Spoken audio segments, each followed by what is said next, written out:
Plans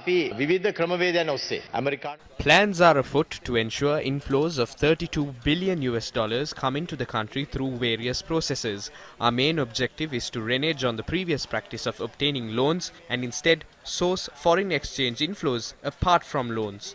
At times, some have questioned our ability to stabilize interest rates and the value of the rupee. During President Mahinda Rajapaksa's tenure, we did so for 9 years. Therefore, we possess a thorough understanding of how it should be done.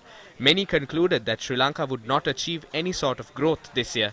I will responsibly state, we will achieve a growth rate of 3.5% in the first quarter alone. It has now been forecast that we would achieve a massive growth rate of 20% in the second quarter.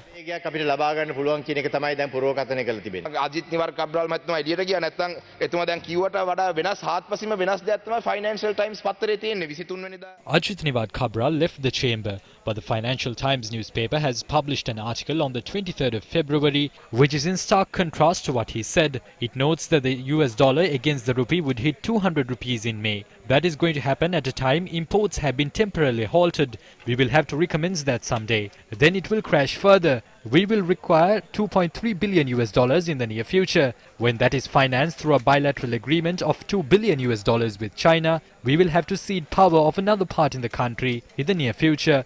We are going to fall into another debt trap. The Foreign Secretary has issued a statement saying that 21 countries have supported Sri Lanka at the UN Human Rights Council. However, not a single Western nation has supported us. We cannot develop our economy without the support of Western nations. We maintain close ties with nations such as Eritrea. This is a nation which has not held an election since 1993. During the discussion with the Village program, the President claimed that he has passed and that he has a PhD, and this was his second PhD. If he is to develop the nation, he should learn the ABCs of human rights. There should be a level of respect that should be placed on a statement made by a leader of a nation.